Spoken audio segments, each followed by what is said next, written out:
The Mobalytics Academy series is focused on the fundamentals of League of Legends, curated by our challenger level players.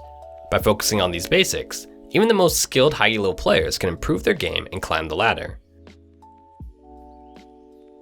Dying at the wrong time, or in the wrong situation, can cost you your lead, or even the game. Here you'll learn 3 common scenarios that will cost you the most: dying before an objective spawns, overstaying after a push, and when you waste your flash. When you have your core items, and there are no objectives on the map, it may seem like there's nothing to do. This is important time that it's easy to have a lapse in judgment.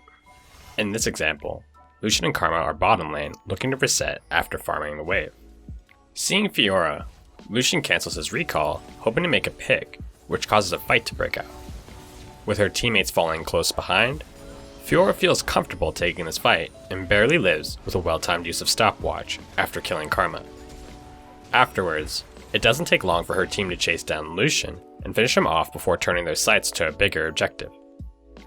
With the 50-second death timer and Baron spawning in 38 seconds, Lucian's team now is on the back foot in a dangerous struggle to defend Baron. Always be mindful when the next major objective spawns. You want to avoid making risky plays during that time as a defensive bot laner. Losing a skirmish or a solo play during that time can cause a ripple effect that causes the rest of the team to die, one by one, making risky plays, and it quickly snowballs out of control. Large-scale teamfights are where you shine, and objectives like Baron naturally cause those types of fights to happen. Be patient, collect farm, and regroup with your team when it's time to take important objectives. It's easy to keep riding the momentum of an advantage as a team. Be careful of this feeling, especially when overstaying in the enemy base, because this is the easiest area for the enemy to regroup and punish you. In this example, Lucian's team sees Fiora splitting bottom, and sees an opportunity to push into red team's base with Baron buff.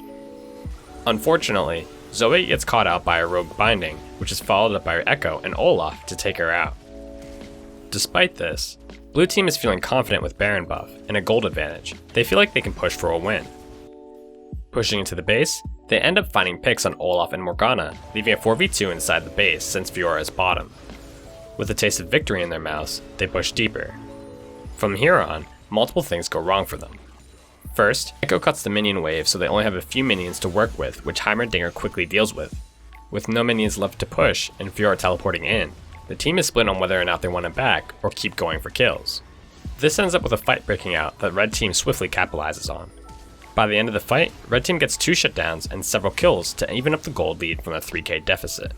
As a defensive bot laner, it's important to recognize these situations before they happen. Communicate with your team to deal with threats like a split pusher before they force your team into a scramble situation.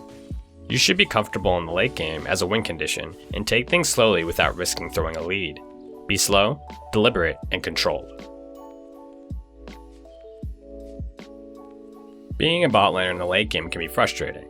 You have a lot of damage and are very strong, but you still rely on your team to provide the utility in the front line that allows you to do your job safely. In this example, Ashe believes she can step up to deal damage. Although her team is technically there, and she's close to her turret, she has no one to run defense directly in front of her to zone and protect. She gets punished heavily with no way her team can retaliate in time. A few minutes later, Ashe finds herself in a similar situation. Because Ashe feels like she can get some damage in on Urgot, she ends up overextending just enough to where Bard can land his ultimate on her just in front of her tower. This puts her in a predicament where she's forced to flash if she wants to survive. Scrambling to help, her teammates find a valiant 3v5 that could have ended more favorably had their bot lane contributed more to the fight. Remember, League is a team game. It's important to step up and take risks to carry games. But most of the time, hanging back and doing your job very well is more than enough to get you that W. Thanks for watching this episode of Mobalytics Academy series. If you want to take your climb to the next level, download our desktop app to unlock even more new features like auto-imported builds and pick band recommendations at Champ Select.